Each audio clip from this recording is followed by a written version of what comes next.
Hi guys, welcome to my channel education file. आप हमारे channel को सब्सक्राइब कर सकते हैं बीएड एंड टीचिंग एग्जाम से रिलेटेड वीडियोज के लिए। प्लेलिस्ट में बहुत सारे वीडियोज हैं और अगर आपको कोई वीडियो सर्च करना है तो आप यहाँ पे जाके सर्च कर सकते हैं और जाते जाते बेल आइकन दबाना ना भूलेगा।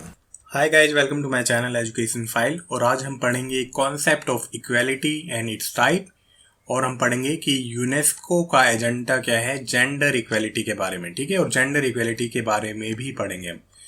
तो ये टॉपिक है बेसिकली तो है ये जेंडर स्कूल एंड सोसाइटी में बीएड का एक सब्जेक्ट है, लेकिन एमएड में भी है और कई टीचिंग एग्जाम्स हैं उसमें भी पूछा जाता है। तो ये सभी के लिए इम्पोर्टेंट होने वाला है। ठीक है, या तो आपके स्कूल सब्जेक्ट में तब भी आप ये वीडियो देख सकते हो। तो इसमें जानेंगे हम कि इक्वालिटी क्या होती है, जेंडर इक्वालिटी क्या होती है और यूनेस्को का एजेंडा क्या है जेंडर इक्वालिटी और एजुकेशन को बढ़ावा देने के लिए। ठीक है, तो अगर आपने चैनल को सब्सक्राइब नहीं किया है तो आप कर सकते हो और अगर वीडियो अच्छा लगे तो प्लीज लाइक करके जाना यार वीडियो को। चलो तो ठीक है, इक्वालिटी क्या है। इक्वालिटी एक ऐसी सिचुएशन होती है जिसमें सभी को सेम अधिकार होते हैं या एक बराबर अधिकार होते हैं, सामाजिक तौर पे, आर्थिक तौर पे और पॉलिटिकल तौर पे, और नेचुरली भी क्या है, सभी को समान अधिकार है। मतलब सभी ह्यूमन बीइंग है और सभी को जीने का अधिकार है। और जब अधिकार दिए जाते हैं तो उसमें किसी भी तरह का डिस्क्रिमिनेशन नहीं होता या भेदभाव नहीं होता। किसके बेस पे?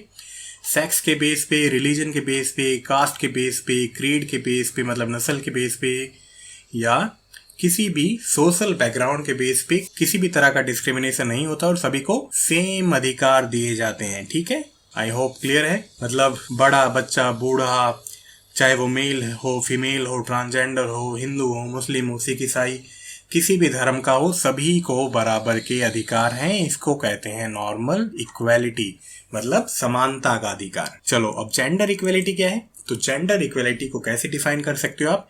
ये क्या है कि इक्वल राइट दिए जाते हैं, अपॉर्चुनिटीज या मौके दिए जाते हैं, रिस्पॉन्सिबिलिटीज या जिम्मेदारियां दी जाती हैं सोसाइटी में सभी लोगों को, और उसमें किसी भी तरह का डिस्क्रिमिनेशन नहीं होता जेंडर के बेस पे। ठीक है, जेंडर क्या एक सोशली कंस्ट्रक्ट वर्ड है जिसमें ये सोचा जाता है कि मेल के कुछ काम है और फीमेल्स के लिए कुछ काम है। ठीक है, तो उसके बेस पे किसी भी तरह का डिस्क्रिमिनेशन नहीं होता है और सभी को बराबर के अधिकार दिए जाते हैं, उनको मौके दिए जाते हैं और सभी को जिम्मेदारियां दी जाती हैं जिसके लिए वो बने हैं। ठीक है, उसमें किसी भी तरह का फिर मेल, फीमेल या ट्रांसजेंडर जैसा भेदभाव नहीं होता है। क्लियर है, सिंपल सी बात है यार। मतलब समानता का अधिकार, सिंपल समानता तो सभी को अधिकार देना, और जेंडर इक्वलिटी मतलब लैंगिक समानता, मतलब सेक्स के बेस पे डिस्क्रिमिनेट ना करना, सभी को सेम अधिकार देना। ठीक है, चलो कुछ डेफिनेशन देख लेते हैं। तो स्प्रिंगर क्या कहता है, gender equality refers to the equal participation of women and man in different life domains. कि जेंडर इक्वलिटी क्या है, इक्वल पार्टिसिपेशन है, भागीदारी है महिलाओं की और पुरुषों की। ठीक है, मतलब सभी में वो इन्वॉल्व रहे जो भी लाइफ के डोमेन से, मतलब इकोनॉमिकली, सोशल लाइफ में या शिक्षा में, उनको सभी तरह के समान अधिकार मिले या हिस्सेदारी करने का मौका मिले। ठीक है, इसको कहते हैं जेंडर इक्वलिटी। चलो विकिपीडिया क्या कहता है, विकिपीडिया ये कहता है कि gender equality also known as sexual equality और इक्वलिटी ऑफ द सेक्सेस। ठीक है, is the state of equal ease of access to resource and opportunities regardless of gender, including economic participation and decision making, and the state of valuing different behaviors, aspiration and needs equally regardless of their gender। ठीक है, हिंदी में मतलब क्या है इसका कि लैंगिक समानता, जिसे लैंगिक समानता या लिंगों की समानता के रूप में भी जाना जाता है, आर्थिक भागीदारी और निर्णय लेने सहित लिंग की परवाह किए बिना संसाधनों का और अवसरों तक पहुंच की समान सुगमता की स्थिति है।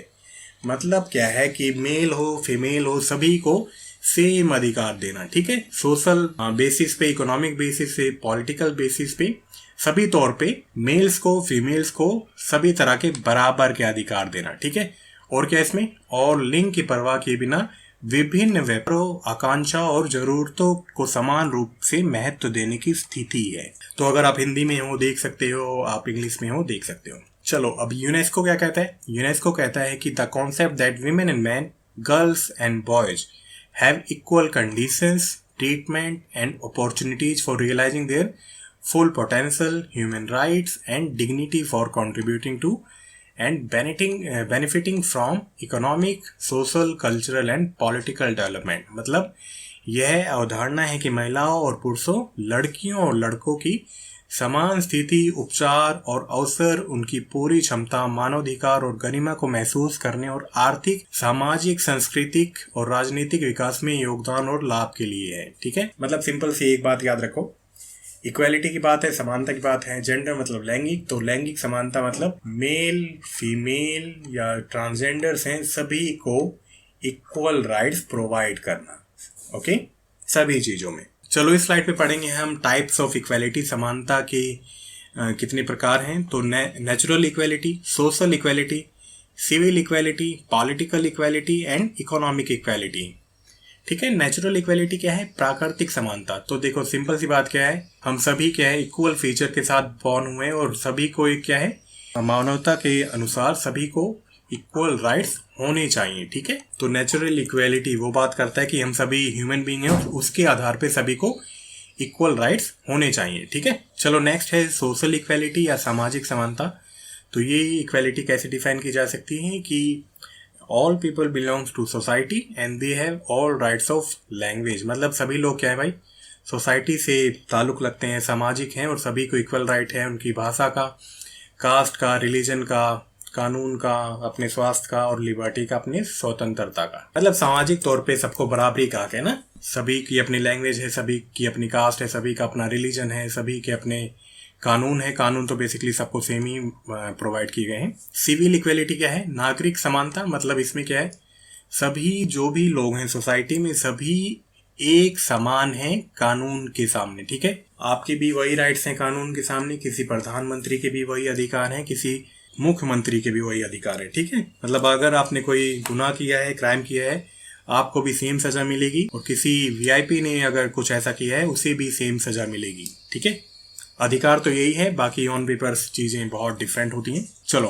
पॉलिटिकल इक्वालिटी, राजनीतिक समानता क्या है? इसमें ये समानता है कि सभी लोगों को, नागरिक को एक कंट्री में इक्वल पॉलिटिकल राइट है, मतलब समान राजनीतिक अधिकार है। ठीक है, और किसी भी तरह का इसमें डिस्क्रिमिनेशन नहीं होता, सेक्स के बेस पे, क्रीड के बेस पे, कास्ट के बेस पे, रिलीजन के बेस पे या किसी पर्टिकुलर रीजन के बेस पे। मतलब कोई भी इलेक्शन लड़ सकता है ना, कुछ ऐसा होता है? कुछ भी नहीं होता। तो ये भी क्या है, एक समानता का अधिकार है। देन है इकोनॉमिक इक्वालिटी। इसको किस तरह से डिफाइन कर सकते हो? इसको इस तरह डिफाइन किया जा सकता है कि सभी लोगों को क्या है, एक जैसी पे मिलनी चाहिए अगर वो सेम पोजीशंस पे हैं, लेकिन ऐसा नहीं होता है। ठीक है, और इसमें किसी भी तरह का डिस्क्रिमिनेशन नहीं होना चाहिए, सेक्स के बेस पे, कास्ट के बेस पे, रिलीजन के बेस पे या किसी भी चीज के बेस पे। लेकिन ये चीज भी क्या है, ये भी फॉलो नहीं होती कई जगह, सेम पोजीशन पे अलग अलग सैलरी होती है। तो समझने वाली सिंपल सी बात है, टाइप्स ऑफ इक्वालिटी कितनी है? Natural equality, social equality, civil equality, political equality and economic equality. तो इनको अच्छे से याद रखना, इनके नाम में ही छुपा है किस तरह की इक्वालिटी है ये। क्लियर है, इसमें ज्यादा याद करने की जरूरत है नहीं। चलो अब आते हैं, यूनेस्को ने शिक्षा और लैंगिक समानता को लेके क्या कहा है। तो यूनेस्को का एक इंस्टीट्यूट है, स्टैटिस्टिक का इंस्टीट्यूट है, उसने 2008 में एक रिपोर्ट सबमिट की थी या प्रस्तुत की थी। उसमें क्या था, 796 मिलियन एडल्ट हैं जो कि वर्ल्ड वाइड हैं, जिनकी उम्र 15 है या 15 साल से ज़्यादा है, वो लिख या पढ़ नहीं सकते। इट्स मीन कि वो इलिटरेट है। ठीक है, और उसमें भी क्या है, 64% जो पार्टिसिपेशन है वो विमेन का है। तो you can just imagine 100 million का होता है 10 करोड़, तो ये अप्रोक्स 8 करोड़ नंबर है। ठीक है, 8 करोड़ एडल्ट ऐसे हैं 2008 की रिपोर्ट के अकॉर्डिंग जो कि लिख और पढ़ नहीं सकते, और उसमें भी क्या है, महिलाओं की संख्या ज्यादा है। अब इसको अच्छे से सुनते जाना इन स्टेप्स को, क्योंकि यही चीजें आपको लिखनी है फिर।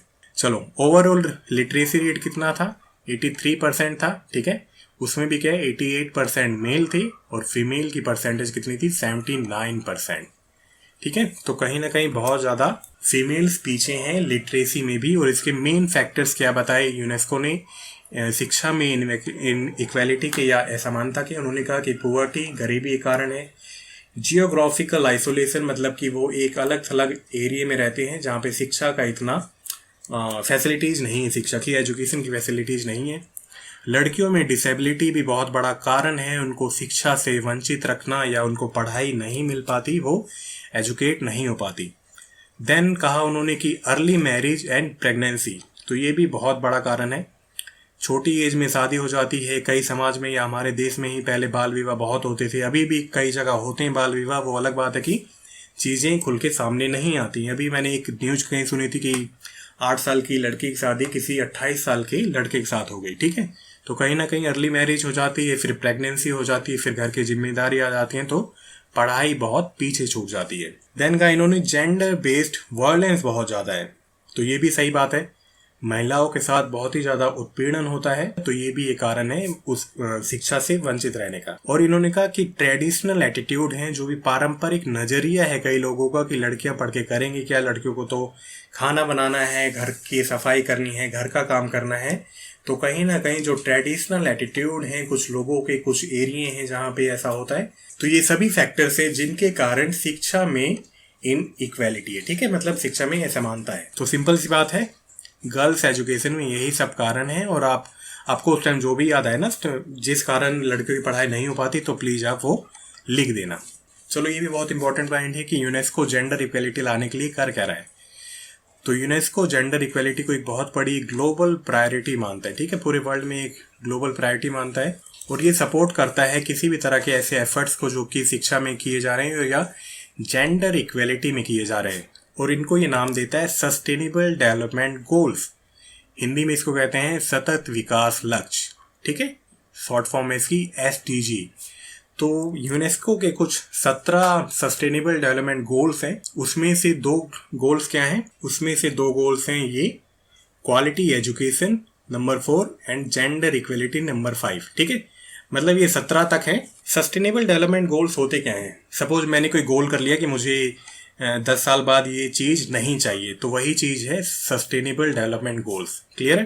तो यूनेस्को ने एक फ्रेमवर्क बना रखा है 2030 फ्रेमवर्क फॉर एक्शन, मतलब 2030 फ्रेमवर्क फॉर एक्शन। इसमें क्या है, 17 सस्टेनेबल डेवलपमेंट गोल हैं। तो नंबर 4 जो गोल है, तो उसमें क्या कहा गया है कि उसमें इंक्लूसिवनेस लानी है, इक्विटेबल क्वालिटी लानी है, मतलब क्वालिटी एजुकेशन देना है, उसका मानक बहुत अच्छा होना चाहिए, और promote life long learning opportunities for all. ये ऐसा नहीं कहता कि केवल लड़कियों को मिले या लड़कों को मिले, ये कहता है सभी को अच्छी या क्वालिटी एजुकेशन मिले। ठीक है, देन इसका जो SDG 5 है, जिसमें ये बात करता है जेंडर इक्वेलिटी की, स्पेशली इसमें ये कहता है कि जेंडर इक्वेलिटी को पाना है और सभी महिलाओं को और सभी लड़कियों को एम्पावर करना है या उनका सशक्तिकरण करना है। और शिक्षा से ज्यादा अच्छा टूल या औजार कुछ भी नहीं है अगर किसी को आप सशक्त करना चाहते हो या एम्पावर करना चाहते हो। तो आई होप आप अच्छे से समझ रहे हो इसको। चलो, अब यूनेस्को कहता क्या है, तो इसका जो 2030 का एजुकेशन एजेंडा है, ये जेंडर इक्वेलिटी लाना चाहता है मेन एंड वुमेन में, बॉय एंड गर्ल में, और सभी को एजुकेशन का एक्सेस हो, सभी को शिक्षा मिले। और ये चाहता है कि शिक्षा ही ना मिले, वो अपना साइकिल भी कंप्लीट करे, मतलब वो केवल 5वीं 6वीं पढ़ के या 9th या 10th पढ़ के या +1 या +2 पढ़ के पढ़ाई को ना छोड़े। ठीक है, वो अपना पूरा जो भी एजुकेशन का साइकिल है उसको कंप्लीट करे। ठीक है, ये चाहता है सभी इक्वली एम्पावर्ड हों, मतलब सभी, चाहे वो मेल हो, फीमेल हो, ट्रांसजेंडर हो, सभी का बराबर से सशक्तिकरण हो सके। और सबसे जरूरी इसमें क्या है कि हम शिक्षा को बहुत अच्छे ढंग से यूज करें। एक एक वर्ड क्लियर है, इसमें कोई भूलने वाली बात नहीं है। तो अगर आपको ये ना समझ में आए तो दोबारा आप सुन लेना ये पॉइंट। चलो देन अगेन पढ़ते हैं कि यूनेस्को एजुकेशन और जेंडर इक्वेलिटी पे क्या कर रहा है। ठीक है, तो जैसा कि हमने पढ़ा कि यूनेस्को के ग्लोबल प्रायोरिटीज हैं, उसके लिए इसने डुअल अप्रोच अपनाई है। डुअल अप्रोच कैसे अपनाई है? तो पहला है जेंडर मेन स्ट्रीमिंग, मतलब सभी मुख्य धारा में आ सके, और एक है जेंडर स्पेसिफिक प्रोग्रामिंग। ठीक है, मतलब अलग अलग प्रोग्राम चलाना ताकि जेंडर स्पेसिफिक इक्वेलिटी सभी को मिल सके। क्लियर है? और ये दोनों पॉइंट किसमें थे इसके? ये दोनों पॉइंट थे इसके UNESCO priority gender equality action plan, जो कि था 2014 से लेके 2021 तक, मतलब 2014 से लेके 2021 तक ये इसका प्रोग्राम था, UNESCO priority gender equality action plan. अगर आपको इस तरह से लिखना है आप इस तरह से लिख देना, और अगर आपका खुद का वे है लिखने का कि आप अलग अलग पॉइंट को अपने वे से समझाना चाहो तो उस वैसे भी लिख देना, लेकिन टीचर को लगना चाहिए कि यू हैव द नॉलेज। तो यूनेस्को किस तरह से शिक्षा में नए नए मौके देता है कंट्रीज को या लोगों को? तो ये सबसे पहले क्या करता है, मॉनिटर करता है, रिव्यू करता है सभी प्रोग्रेस को जो भी हो रही है, टाइम टू टाइम उसको इवेल्युएट करता रहता है। ठीक है, कंट्रीज को या देशों को मदद करता है कि वो नई पॉलिसीज लाएं या जो भी ज़रूरत की चीज़ें हैं उनको लाएं ताकि जेंडर को मेन स्ट्रीमिंग में लाया जा सके, उनको मुख्य धारा में लाया जा सके। ठीक है। टीचर्स को टाइम टू टाइम ट्रेन करता है नई पेडागोजी में। क्यों करता है? ताकि जो भी जेंडर इक्वेलिटी से रिलेटेड स्टेरियोटाइप है ना, उसका उनको तोड़ने का सबसे बड़ा रोल किसका है? टीचर्स का है। ठीक है। जैसे हमने पिछले चैप्टर में पढ़ा था कि किस तरह से टेक्स्ट बुक अफेक्ट करती हैं जेंडर स्टीरियोटाइप को, तो कहीं ना कहीं टीचर्स को भी सीखना चाहिए कि किस तरह से वो एग्जाम्पल्स देता है अलग अलग फील्ड में, ताकि बच्चों का जो ऑलरेडी स्टीरियोटाइप है, जो भी बिलीफ है, जो भी उनके मन में धारणा है मेल को, फीमेल को या ट्रांसजेंडर्स को लेके, वो कहीं ना कहीं ब्रेक हो। ठीक है। और उन्हें लगे कि सभी इक्वल हैं।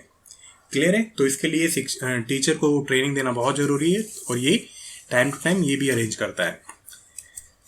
चलो देन इनका प्रोग्राम है कि global partnership for girls and women's education, जिसको ये कहता है better life better future. ICT technology पे ज़्यादा बढ़ावा देने की बात करता है, ताकि जो फॉर्मल एजुकेशन ऑलरेडी चल रहा है और जो नॉन फॉर्मल एजुकेशन है, जो बच्चे पढ़ाई छोड़ चुके हैं, उन्हें भी अच्छे से शिक्षा मिले with the help of ICT technology, मतलब इंफॉर्मेशन कम्युनिकेशन टेक्नोलॉजी। ठीक है। चलो देन ये बात करता है टेक्स्ट बुक को अलग वे से डिजाइन करने के लिए। क्यों? क्योंकि हमने लास्ट वीडियो में पढ़ा था कि किस तरह से मीडिया रोल प्ले करता है या हमारी टेक्स्ट बुक रोल प्ले करती है स्टीरियोटाइप को बनाने में। तो टेक्स्ट बुक ही हेल्प करेंगी हमें पॉजिटिव स्टीरियोटाइप बनाने में भी। ठीक है। जब उसमें दिखाया जाएगा कि कोई मेल कपड़े धो सकता है, कोई मेल खाना बना सकता है, तो बच्चों को अपने आप पता चल जाएगा कि कोई काम किसी पर्टिकुलर सेक्स के लिए नहीं बना है, जो उस पर्टिकुलर काम में अच्छा है वो काम कर सकता है। ठीक है। तो time to time UNESCO help करता है कि नई टेक्स्ट बुक भी डिजाइन की जाए जिसमें ऐसे फिगर्स ना हो कि वो पुराने तरह के स्टीरियोटाइप बनाने में बच्चों की किसी भी तरह से हेल्प करें। ठीक है। मतलब वो स्टीरियोटाइप ब्रेकर का काम करें in the sense. I hope आप समझ गए हो। चलो देन लास्ट पॉइंट कि 2016 में इन्होंने प्राइज डिस्ट्रीब्यूशन स्टार्ट किया था गर्ल्स एंड वीमेंस के लिए। उसके बाद ये हमेशा दिया जाता है, मतलब हर साल दिया जाता है। इसको कहते हैं UNESCO prize for girls and women's education. ये किसको दिया जाता है? जिसने भी आउटस्टैंडिंग काम किया है इनोवेशन में या कंट्रीब्यूशन में, इंडिविजुअल स्तर पे या किसी इंस्टीट्यूट ने ओवरऑल काम किया है। ठीक है। गर्ल्स एजुकेशन के फील्ड में अगर जिसका भी काम अच्छा होता है उसको ये प्राइज देता है। सिंपल सी बात है। तो ये सभी चीज़ें करता है ताकि जो जेंडर इक्वलिटी है या लैंगिक समानता है वो आ सके, और male female transgenders equally participate कर सकें सोसाइटी में। क्लियर है? तो ये सभी रेफरेंसेस थे, मैं इनको सभी को डिस्क्रिप्शन बॉक्स में दे दूंगा, आप जाके और ज़्यादा अच्छे से पढ़ सकते हो यूनेस्को की जो भी स्कीम्स हैं।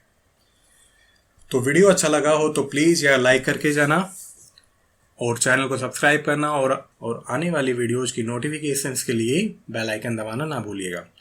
चलो मिलते हैं नेक्स्ट वीडियो में। उसमें हम पढ़ेंगे राइट्स टू इक्वालिटी और जो भी सोशल स्टेटा है, लोअर क्लास अपर क्लास, उसके बारे में। Till then bye bye, take care.